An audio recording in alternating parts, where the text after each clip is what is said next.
Peace. This is the enemy's public, and I'm Bro.Nasir. First, I'd like to send sincere condolences to the people in El Paso, Texas, and Dayton, Ohio, in the wake of the mass shootings and murders of innocent people, who was just going to a Walmart and shop, and some brothers and sisters who were out just having nightlife. Now, I'm not into nightlife, I'm a little older, but if you work hard all week, you want to go out, you're entitled. Now,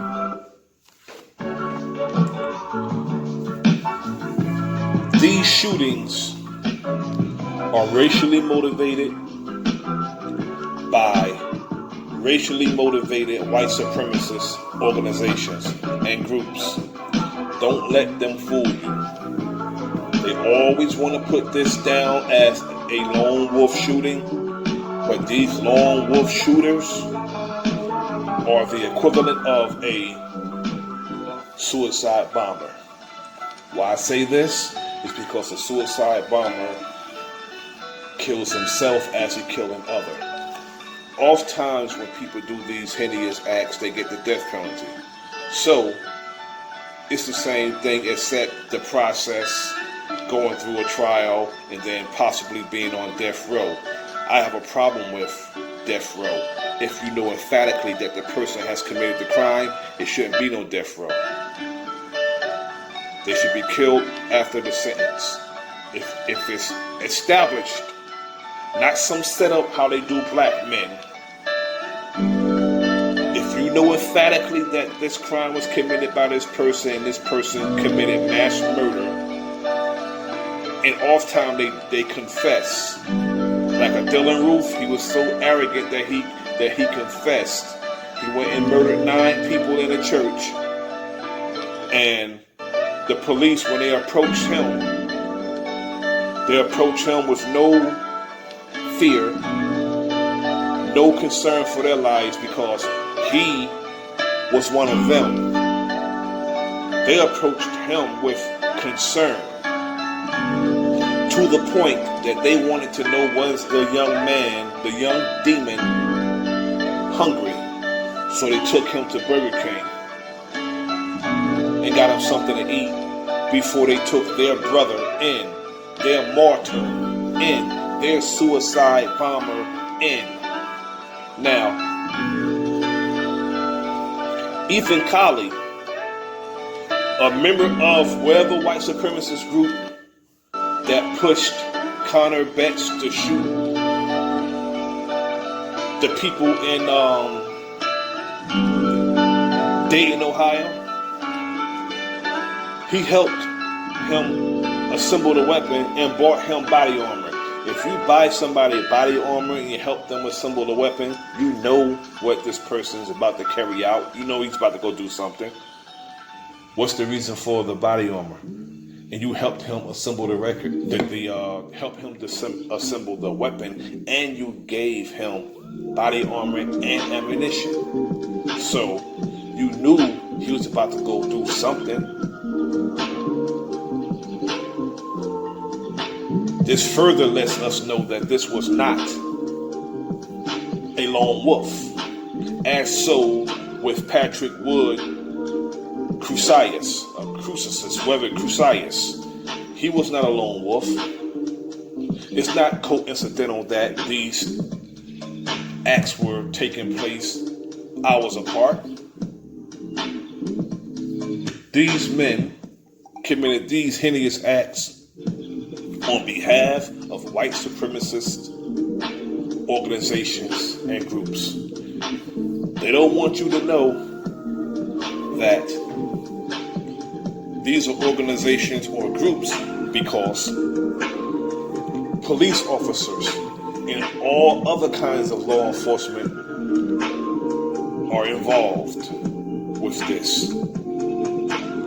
The FBI said that the shooting was planned. It wasn't a situation where the shooter just snapped. Of course not.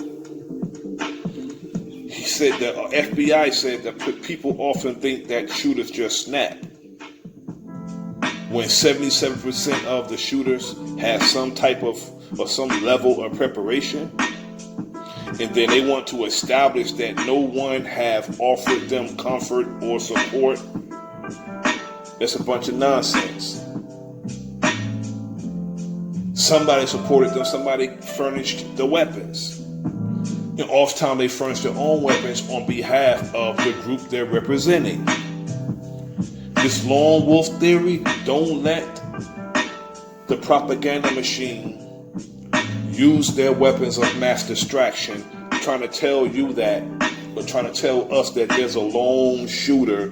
This one person thought of this on his own and went out and committed these acts. No, they're trying to cover it up because law enforcement is involved. It was determined a long time ago that white supremacist organizations have infiltrated police departments. That's been established. Now, what lets us know that police officers, white ones in particular, even though there are some black race soldiers, white, they're on that team of white supremacy. Some of them know it, and some of them just do it because they get paid, which is still just as wrong. But what let us know that white supremacists are involved in law enforcement is when Brother Robert Mathis and his wife went to Muskegon, Michigan to purchase a home. When they were doing a tour of the home, they found an application for citizenship in the invincible empire of the Ku Klux Klan. They found an application for that hanging in the house they were looking at. The brother, rightfully so, decided not to buy the house and exposed them.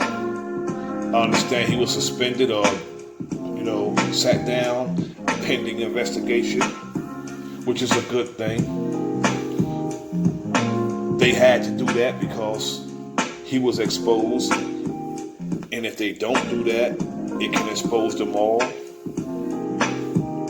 Yet these white supremacist organizations have slews. They are filled with police officers.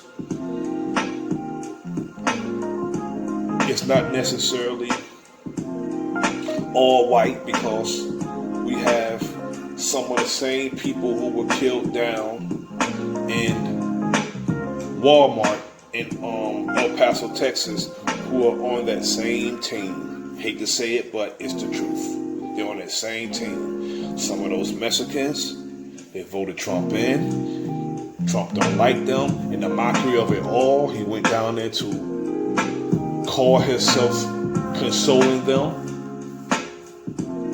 when he fanned the flame of racism to cause these white supremacist groups to actually do racist acts. I'm not saying that Donald Trump caused it all, but he fanned the flames. These people were always the way they are. Yet, when you see the President of the United States behaving like Donald Trump behaves, they say, oh wow, the President is with our moves, so we're going to commit racist acts. We're going to murder black people. We're going to murder Hispanics. We're going to murder brown people. Yet, some of those Mexicans are on that team. Some Hispanics are on that team. They look at their white skin and think that's a pass as honorary white supremacists. Look at the name Yanez. Look at that name Yanez. That's a Hispanic who shot into that car and killed that brother in front of his girl and child. He's an honorary member of white supremacist group. I don't know the man's name, but the Hispanic who shot into the car and killed the brother in Newark, New Jersey, he wants to be on that team. He wants to be on team racist white supremacy. It's a team we want to be on. Now, they need to understand that they have a place, yet their place is not as elite, and their place is not, how I put it, their ranking is very low, I'll put it that way, because they don't respect black cops, they don't respect Hispanic cops. You might be on it, they might have you as an honorary member as long as you are capitulating and kowtowing to what they want. Because a white woman in Florida was recorded going on a racist rant telling a black police officer that her KKK friends will burn him and his family because she was stopped by a black police officer. That's why it does not pay to be a sellout. It does not pay. Now, if you're a police officer, I'm not going to say that that's not an honorable job. It's an honorable job if you just go in and do your job and go home. I find guys that I grew up with who were cool in high school. I don't like it when you know a brother, you know him, yet because he's a police officer, all of a sudden, all he do is hang out with cops. He can't have no friends outside of people who's on the department, which is crazy. You can't ball with the guys you balled with before. I understand you have to keep your nose clean, but keep your nose clean. And if your friend can't understand that you're in law enforcement, it's not your friend. Yet, you have police officer who you know they grew up in your neighborhood, and every time you see them and you speak to them when they're with their white police officer counterparts, they speak to you reluctantly, which is crazy. Knowing that you know him personally, what do they do to these brothers and sisters when they go through the academy? You don't see them disassociating themselves from their people. White people do not disassociate themselves from their people just because they become police officers. We're the only ones who does that. Just black people. You could become a cop without doing all that. That's the difference between us and them.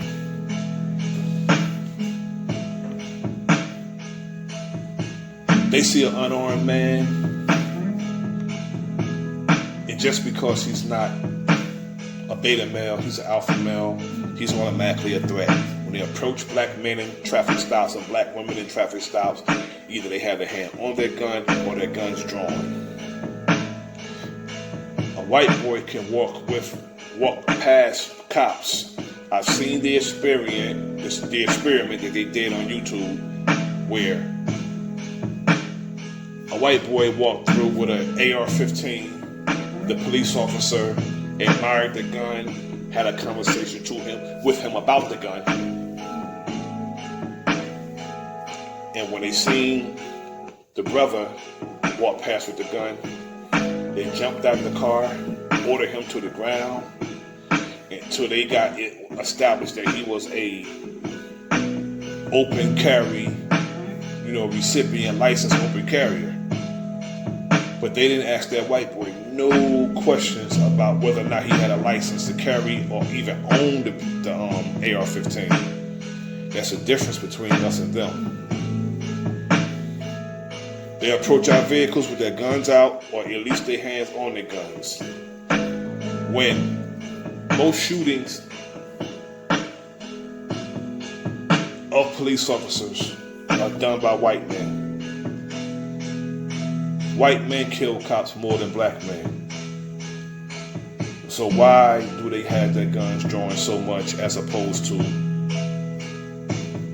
white men? The reason why they get shot by white men is because when they approach white men, they don't approach them with caution.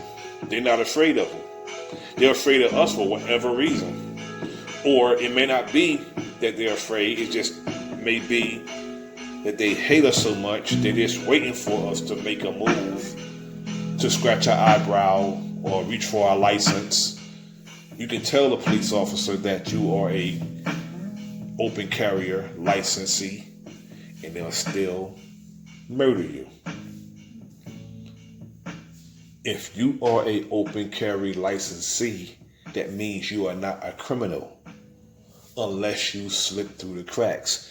But when it comes to black people, we don't slip through no cracks. They're gonna know emphatically that you are not a criminal before they give you any license to carry a gun or to own a gun.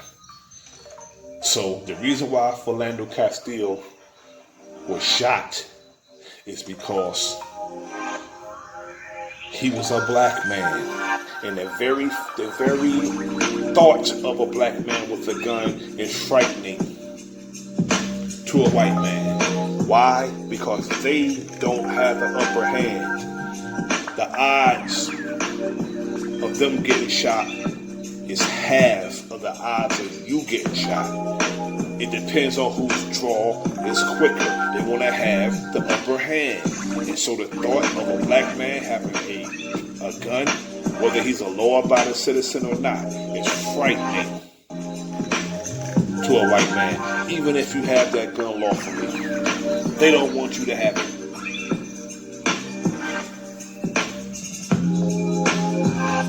We need to understand this. That is the difference between us and them. We could be unarmed. We'll get shot as opposed to a white man armed to teeth. They'll bring him in. This is the Enemy's Public, and I'm Bro.Nasir. Like, share, and subscribe. Peace.